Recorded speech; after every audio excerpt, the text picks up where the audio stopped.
वो जल्दी हिकमत अमली के अलावा एक सियासी बसीरत और एक बड़े माशी प्रोग्राम के तहत हल करना होगा। ईरान का इतना बड़ा लीडर सर शहीद हो गया, उसके ऊपर क्या कहेंगे सर? जी बहुत अफसोस है, हमने अफसोस का इजहार भी किया है, फातह खानी भी की है।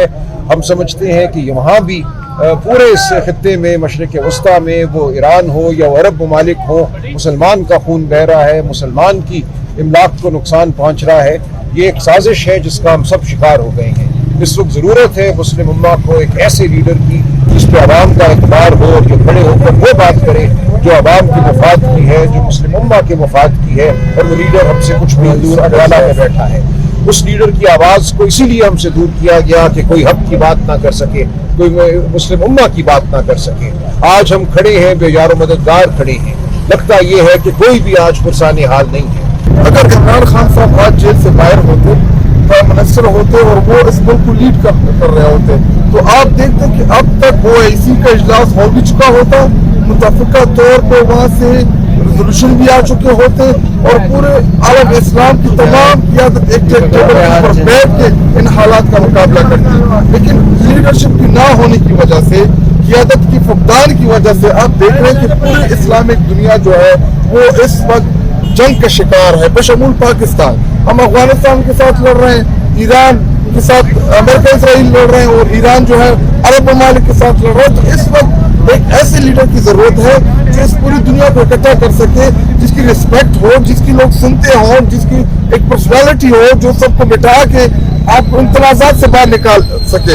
उसका नाम इमरान खान है। और बदकिस्मती से उस लीडर को हमने जेल में बंद किया हुआ है, कैद हक पे रखा हुआ है, उसकी मुलाकातें बंद की हुई हैं, उसकी सेहत का हाल अहवाल ना हमें, ना पार्टी को, ना फैमिली को, ना वकला को वो बताया जा रहा है। और बाकी जो जिन आप कॉन्फ्रेंस की बात करते हैं कि जी नेशनल सिक्योरिटी की कॉन्फ्रेंस बुलानी चाहिए, नहीं बुलानी चाहिए, तो ये सवाल तो आप हुकूमत से जाके करें। आप हमसे क्या लेने आए हैं? क्योंकि वो गुम गए हैं, आपको मिलते नहीं हैं, मीडिया से इंटरेक्ट नहीं करते, मीडिया से बात नहीं करते।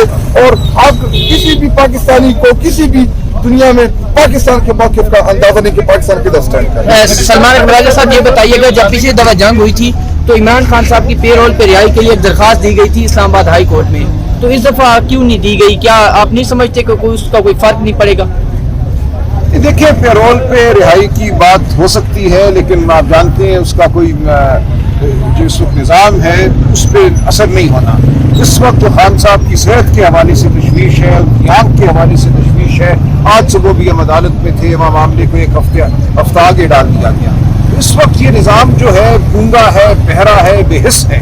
हम इस निज़ाम के सामने खड़े हैं। जो बात तो आपके सामने बिल्कुल वाज़ेह है, शायद फटक साहब ने की, मैं करता हूँ कि हमने इस निज़ाम का मुकाबला करना है। इस निज़ाम का मुकाबला हमने करना है ताकि अवाम का, मुस्लिम उम्मा का हकीकी लीडर इमरान खान हमारे साथ हो, वो इस कौम को लीड कर सके।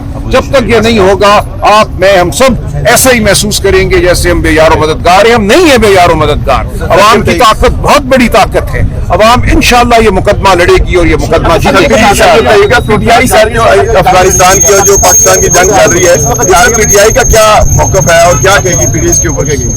देखें, जब आपका मुल्क जंग का ऐलान कर दे और आपके जवान, आपके सिपाही सरहदों पर जान के नजराने पेश कर रहे हों, तो आप अपने सिपाहियों के साथ खड़े होते हैं, आप शुहदा के साथ खड़े होते हैं, आप गाजियों के साथ खड़े होते हैं। हमारा भी यही स्टैंड पॉइंट है। हम अपने शहीदों और अपने गाजियों के साथ हैं, उनको खिराज अकीदत पेश करते हैं। लेकिन हिकमत अमली क्या होनी चाहिए? बड़ी हिकमत अमली क्या होनी चाहिए? जंग हमेशा एक बड़ी हिकमत अमली का छोटा हिस्सा हुआ करती है। तो बड़ी हिकमत अमली क्या है? वो हमारे सामने नहीं है। हिकमत अमली वो अपनाता है जिसके दिल में अवाम का दर्द होता है, जो खत्ते को समझता है, वो जानता है कि खैबर पख्तूनख्वा के हालात क्या हैं, वहाँ दहशतगर्दी किस लिए है और आइंदा दहशतगर्दी के क्या इम्कानात हैं, पूरे पाकिस्तान में दहशतगर्दी क्यों है और उसके क्या इम्कानात हैं। ये वही सोच सकता है जिसके दिल में अवाम का, पाकिस्तान का दर्द हो और वो शख्स अडयाला जेल में बैठा है। हालत जंग में इस वक्त, तो आपको यह नहीं होना चाहिए कि इस वक्त रियासत के साथ बैठ के सब एक मुल्क में एक पार्टी बन के रियासत के बाद सोचना चाहिए, क्योंकि इस वक्त हमारी अफगानिस्तान के साथ जंग है, वो साथ ईरान के साथ भी जंग है। मैंने यही अर्ज किया कि जब जंग जारी हो और आपके जवान शहीद हो रहे हों, गाजी बन के लड़ रहे हों, तो आप जवानों के साथ खड़े होते हैं। हम भी अपने जवानों के साथ खड़े हैं। सरहद पे जो हमारी हिफाजत कर रहा है, हम उसके साथ हैं। لیکن حکمت عملی کیا ہونی چاہیے، اس کے لیے ایک بڑا ڈائیلاگ ہونا چاہیے، حقیقی لیڈران جو ہیں قوم کے ان کو اس ڈائیلاگ میں شامل ہونا چاہیے. یہ نہیں ہو رہا اس وقت اس ملک میں. راجہ صاحب یہاں پر جو دہشت گردی ہو رہی ہے اس حوالے سے پی ٹی آئی کا جو موقف ہے اس میں بڑا سافٹنس ہے.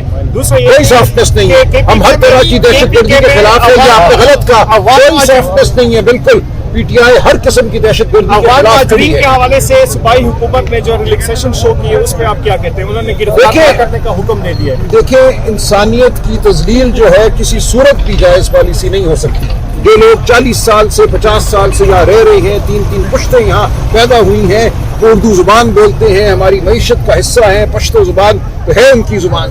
آپ ان کو دھکے دے کر نہیں نکال سکتے. کسی بھی ملک سے اگر آپ نے کسی کو بے دخل کرنا ہے تو اس کا ایک طریقہ ہوتا ہے، انسانیت کے کچھ تقاضے ہوتے ہیں، آپ نے انسانیت کے تقاضوں کو پورا کرنا ہے. راجہ صاحب یہ فرماتے ہیں کہ آپ ڈائیلاگ کی بات کرتے ہیں تو آپ کی جو پالیسی ہے وہ مزید ڈیڈ لاک پیدا کرنے والی نہیں. ہم کسی دہشت گرد سے ڈائیلاگ کی بات نہیں کرتے، یہ غلط بات ہے. ہم کہتے ہیں ایک بڑا ڈائیلاگ ہو اس خطے میں، اس میں آپ شامل کیجئے، سعودی عرب کو شامل کیجئے، ترکی کو شامل کیجئے، افغان حکومت کو شامل کیجئے. اس میں آپ بات کیجئے اس خطے کی فلاح کی. آپ بتائیے کہ اس خطے میں معاشی ترقی کس طرح ہوگی. آپ بات کیجئے کہ خیبر پختونخوا کا جو حق ہے، جو وسائل خیبر پختونخوا کو ملنے تھے، جو قبائلی علاقوں کے حوالے سے ملنے تھے، وہ کب ملیں گے. یہ ہے وہ ڈائیلاگ جس کی ہم بات کرتے ہیں. ہم ہرگز دہشت گردوں کے ساتھ ڈائیلاگ کی بات نہیں کرتے. صاحب یہ بتائیے گا مذاکرات کی بات ہوتی ہے تو رانا ثناءاللہ نے کل بھی ایک بیان دیا کہ پی ٹی آئی جو ہے وہ اپوزیشن جو ہے وہ مذاکرات کرنا ہی نہیں چاہتی، ہمیں تو ہر ٹائم حاضر ہیں. دیکھیں، ایسا نہیں ہے. ہم نے ہمیشہ کہا ہے، عمران خان صاحب نے ہمیشہ کہا ہے کہ اصول کی سطح پہ ہم ہر گفتگو کرنے کو تیار ہیں. اگر آپ یہ کہیں گے کہ 8 فروری 2024 کے جھوٹے الیکشن پر مٹی ڈالو، آگے بڑھ جاؤ، تو یہ نہیں ہوگا. لیکن اگر آپ اصول کی بات کرنا چاہتے ہیں، عدلیہ کی آزادی کی، جمہوریت کی بحالی کی، آئین کی بحالی کی، تو ہم کریں گے. اچکزئی صاحب، علامہ ناصر کو مکمل خان صاحب نے اختیار دیا ہے، ان کے ساتھ اصول کی بات کیجئے، وہ آگے سے اصول کی بات ضرور کریں گے. راجہ صاحب یہ بتائیں کہ پی ٹی آئی میں جو فیصلے ہیں وہ مشاورت سے ہو رہے ہیں، بالکل مشاورت سے ہو رہے ہیں. کسی کے پاس ویٹو کا حق ہے؟ کسی کے پاس ویٹو کا حق نہیں ہے. حکومت جو ہے وہ پارلیمانی پارٹیز کا اجلاس بلانے جا رہی ہے، جو خطے کی صورتحال ہے اس میں پی ٹی آئی جا رہی ہے یا نہیں جا رہی؟ دیکھیے، تمام فیصلے مشاورت سے ہوتے ہیں. خان صاحب نے اچکزئی صاحب، علامہ ناصر کو لیڈر آف دی اپوزیشن بنایا ہے قومی اسمبلی میں، سینٹ میں. اسی طرح فتح صاحب کیا کرے ہیں، یہ لیڈر ہیں پارلیمانی پارٹی کے قومی اسمبلی میں. تمام فیصلے مشاورت سے ہوں گے. پارٹی کے اندر جو ہمارے عہدیداران ہیں، ہم سب مل کر بیٹھتے ہیں. پارلیمان کے جو عہدیداران ہیں ان کے ساتھ مل کر بیٹھتے ہیں. ہماری پارلیمانی پارٹی کا ایک گروپ ہے، ہماری پولیٹیکل کمیٹی ہے، ہر سطح پہ مشاورت ہوتی ہے. کوئی فرد واحد فیصلے نہیں کرتا. اور اگر کوئی اجلاس بلایا جاتا ہے، اس میں شرکت کا فیصلہ ہماری پارلیمانی پارٹی کرے گی. ہم بھی مشاورت اپنی دیں گے. اچکزئی صاحب، علامہ ناصر بہت پرتبار میچور لوگ ہیں، وہ دانش رکھنے والے لوگ ہیں، وہ صحیح فیصلہ کریں گے.